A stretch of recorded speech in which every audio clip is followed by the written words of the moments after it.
আসসালামু আলাইকুম প্রিয় দর্শক।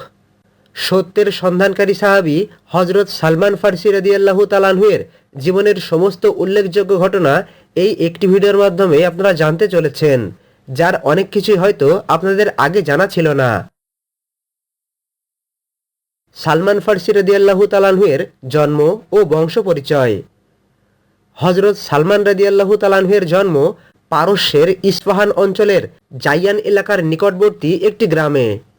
সালমান রাদিয়াল্লাহু তাআলা আনহু-এর পিতা একজন ধনী এবং প্রভাবশালী ব্যক্তি ছিলেন। ওনার পিতা অগ্নিপূজক ধর্মের অনুসারী ছিলেন। হজরত সালমান ফার্সি রাদিয়াল্লাহু তাআলা আনহু-এর শিশুকাল থেকেই তাকে অগ্নি মন্দিরের আগুন রক্ষার দায়িত্ব দেওয়া হয়েছিল। সত্য সন্ধানের ঘটনা। একদিন হজরত সালমান ফার্সি রাদিয়াল্লাহু তাআলা আনহু একটি গির্জার পাশ দিয়ে যাওয়ার সময় খ্রিস্টানদের উপাসনা দেখলেন। এতে তাদের ইবাদত ওনার হৃদয় স্পর্শ করেছিল। সালমান রাদিয়াল্লাহু তাআলা আনহু বুঝতে পারলেন যে অগ্নিপূজার চেয়ে এই ধর্মে সত্যের আলো বেশি রয়েছে। যেহেতু সালমান রাদিয়াল্লাহু তাআলা আনহু-এর পিতা একজন অগ্নিপূজক ছিলেন, তিনি যখন ছেলের এই মনোবাসনা জানতে পারলেন তখন তিনি অত্যন্ত রাগ করলেন এবং সালমান রাদিয়াল্লাহু তাআলা আনহুকে ঘরে বন্দি করে রাখলেন। কিন্তু সত্যের আকর্ষণ সালমান রাদিয়াল্লাহু তাআলা আনহুকে থামাতে পারেনি।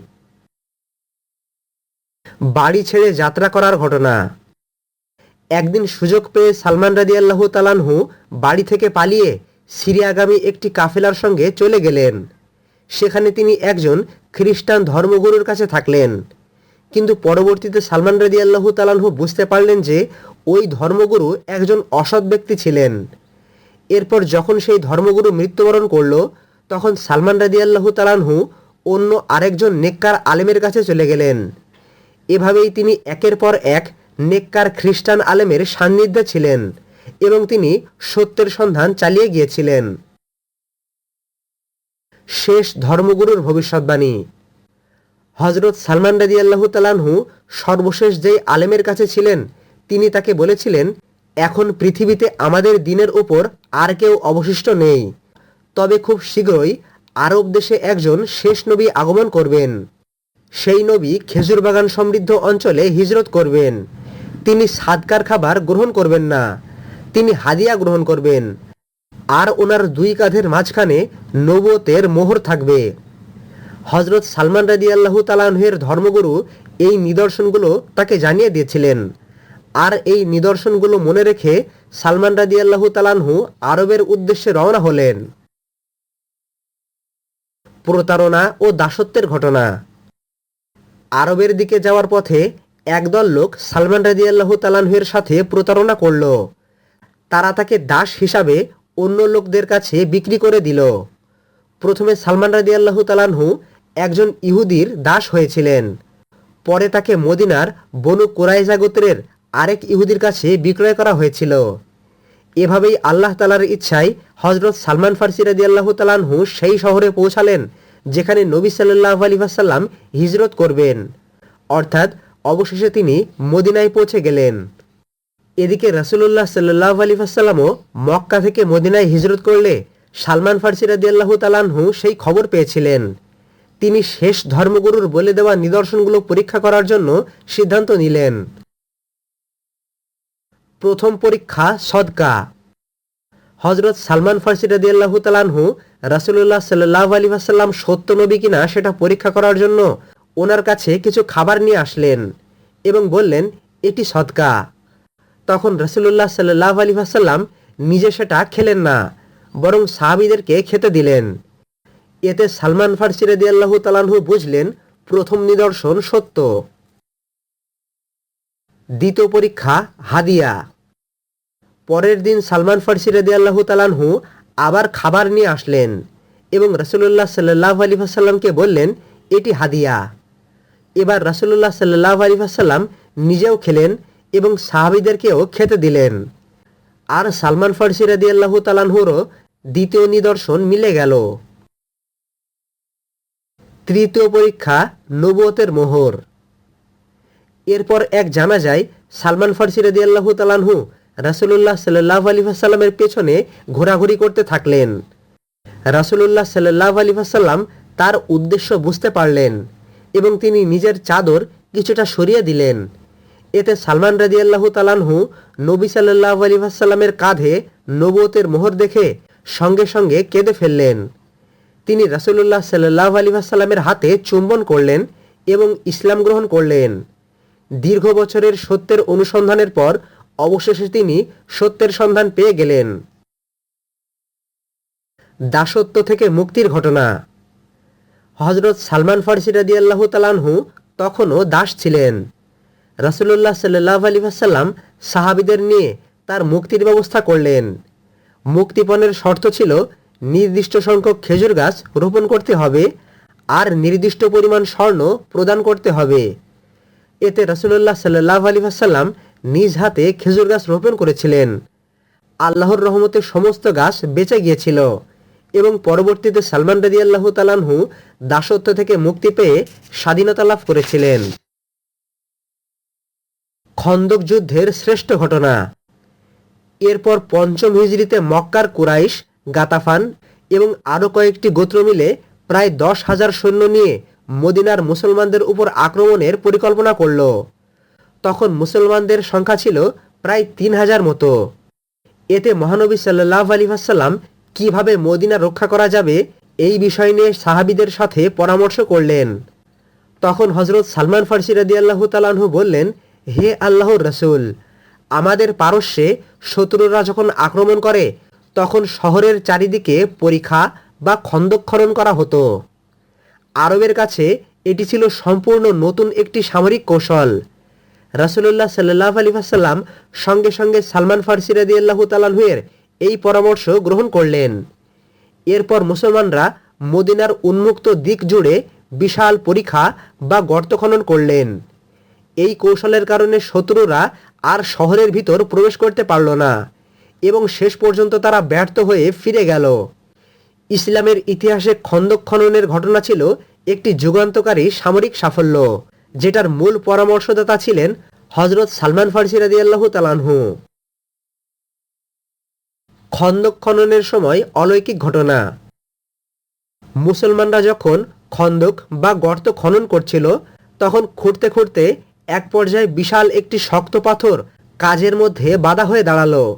সেই শক্ত পাথরটি কেউ ভাঙতে পারছিল না। তখন রাসূলুল্লাহ সাল্লাল্লাহু আলাইহি ওয়াসাল্লাম নিজে কোদাল দিয়ে সেই পাথরটির উপর আঘাত করলেন। ওনার প্রতিটি আঘাতে স্ফুলিঙ্গ বের হচ্ছিল এবং তিনি ভবিষ্যতে শাম, পারস্য এবং ইয়ামান বিজয়ের সুসংবাদ দিয়েছিলেন। হযরত সালমান রাদিয়াল্লাহু তাআলাহু এই ঘটনাগুলো দেখছিলেন। পরবর্তীতে আল্লাহ তাআলার ইচ্ছায় রাসূলুল্লাহ সাল্লাল্লাহু আলাইহি ওয়াসাল্লামের সেই ভবিষ্যৎবাণী বাস্তবে পরিণত হয়েছিল আর মুসলমানরা ভবিষ্যতে শাম, পারস্য ও ইয়ামান বিজয় করেছিলেন। আহলে বাইতের সম্মানের ঘটনা। একদিন কিছু সাহাবী হযরত সালমান ফারসি রাদিয়াল্লাহু তাআলাহু এর বংশ নিয়ে আলোচনা করছিলেন। তখন রাসূলুল্লাহ সাল্লাল্লাহু আলাইহি ওয়াসাল্লাম ঘোষণা করলেন, সালমান হচ্ছে আমাদের আহলে বাইতের একজন। রাসূলুল্লাহ সাল্লাল্লাহু আলাইহি ওয়াসাল্লামের এই কথাটি ছিল সালমান রাদিয়াল্লাহু তাআলাহু এর জন্য বিরল এবং অসাধারণ সম্মানের। এর অর্থ এই নয় যে তিনি রক্ত সম্পর্কে আহলে বাইতের সদস্য ছিলেন, বরং ওনার ঈমান, আনুগত্য এবং নৈকট্যের কারণে নবীজি সাল্লাল্লাহু আলাইহি ওয়াসাল্লাম ওনাকে এই সম্মানসূচক মর্যাদা দিয়েছিলেন। পারস্য বিজয়ের শ্রেষ্ঠ ঘটনা। দাসত্ব থেকে মুক্ত হওয়ার পর হযরত সালমান রাদিয়াল্লাহু তাআলাহু রাসূলুল্লাহ সাল্লাল্লাহু আলাইহি ওয়াসাল্লামের সাথে প্রায় সমস্ত গুরুত্বপূর্ণ অভিযানে অংশগ্রহণ করেছিলেন। খন্দক, খাইবার, মক্কা বিজয়, হুনায়ন এবং তাবুক যুদ্ধ সহ ইসলামের বিভিন্ন অভিযানে তিনি গুরুত্বপূর্ণ ভূমিকা পালন করেছিলেন। অবশেষে রাসূলুল্লাহ সাল্লাল্লাহু আলাইহি ওয়াসাল্লামের ওফাতের পর হযরত আবু বকর এবং ওমর রাদিয়াল্লাহু তাআলাহু এর খিলাফতের সময় তিনি পারস্য অভিযানে অংশ নিয়েছিলেন। হযরত সালমান রাদিয়াল্লাহু তাআলাহু পারস্য দেশের মানুষ ছিলেন। যেই দেশ থেকে তিনি সত্যের সন্ধানে বের হয়েছিলেন সেই পারস্যেই তিনি ইসলামের দাওয়াত পৌঁছে দিয়েছিলেন। এটি ছিল ওনার জীবনের এক আবেগঘন অধ্যায়। মাদাইনের গভর্নর হওয়ার ঘটনা। এরপর হযরত ওমর রাদিয়াল্লাহু তাআলাহুর শাসন আমলে খলিফা ওমর রাদিয়াল্লাহু তাআলাহু সালমান রাদিয়াল্লাহু তাআলাহুকে মাদাইন শহরের গভর্নর হিসাবে নিযুক্ত করলেন। হজরত সালমান রাদিয়াল্লাহু তাআলা আনহুর ক্ষমতা এবং পদমর্যাদা তার জীবনযাত্রাকে বিন্দুমাত্র পরিবর্তন করতে পারেনি। তিনি সাধারণ মানুষের মতোই পোশাক পরতেন, নিজের কাজ নিজেই করতেন এবং অত্যন্ত সাদাসিধেভাবে জীবনযাপন করতেন। গভর্নর হওয়ার সত্ত্বেও তিনি খেজুরের পাতা দিয়ে ঝুড়ি এবং চাটাই তৈরি করতেন, আর সেগুলো বিক্রি করে তিনি জীবিকা নির্বাহ করতেন। সরকারি ভাতা বা সম্পদের প্রতি সালমান রাদিয়াল্লাহু তাআলা আনহু-এর কোনো লোভ ছিল না। তিনি বলতেন, আমার প্রয়োজন অল্প, আর আল্লাহর কাছে যা আছে তাই সবচেয়ে উত্তম। বিনয় ও তাকওয়ার ঘটনা। একদিন একজন ব্যক্তি সালমান ফার্সি রাদিয়াল্লাহু তাআলা আনহুকে সাধারণ শ্রমিক মনে করেছিল এবং তিনি তার মালপত্র তাকে বহন করতে বলেছিল। তখন সালমান রাদিয়াল্লাহু তাআলা আনহু কিছু না বলেই তার মালপত্র নিজের কাঁধে তুলে নিয়েছিলেন। পরবর্তীতে সেই লোকটি জানতে পেরেছিল যে এই ব্যক্তি হচ্ছে শহরের গভর্নর। তখন তিনি লজ্জিত হয়ে মালপত্র ফিরিয়ে নিতে চাইল। তখন সালমান রাদিয়াল্লাহু তাআলা আনহু বললেন, না, যেখানে নেওয়ার কথা বলেছ আমি সেখানে পৌঁছে দিয়েই তারপরই ফিরব। এভাবেই সালমান ফার্সি রাদিয়াল্লাহু তাআলা আনহু অত্যন্ত বিনয় এবং তাকওয়ার সাথে চলাফেরা করতেন। সালমান ফার্সি রাদিয়াল্লাহু তাআলা আনহু-এর ইন্তেকালের ঘটনা। অধিকাংশ ঐতিহাসিকের মতে ৩৫ বা ৩৬ হিজরি সালে হজরত সালমান ফার্সি রাদিয়াল্লাহু তাআলা আনহু মাদাইন অঞ্চলে ইন্তেকাল করেছিলেন। তিনি মৃত্যুর আগে আল্লাহ তাআলার স্মরণে মশগুল ছিলেন এবং আখিরাতের প্রস্তুতিকেই জীবনের আসল লক্ষ্য মনে করতেন। এরপর হজরত সালমান ফার্সি রাদিয়াল্লাহু তাআলা আনহুকে মাদাইনেই দাফন করা হয়েছিল। সালমান রাদিয়াল্লাহু তাআলা আনহু-এর বিশেষ অবদান। ইসলামের ইতিহাসে সালমান ফার্সি রাদিয়াল্লাহু তাআলা আনহু-এর অনেক অবদান রয়েছে। তিনি সত্যের সন্ধানে অসাধারণ আত্মত্যাগ করেছিলেন। তিনি পারস্য থেকে ইসলাম গ্রহণকারী প্রথম দিকের অন্যতম সাহাবী ছিলেন। তিনি খন্দক খননের কৌশল প্রস্তাব করে মুসলমানদের রক্ষা করেছিলেন।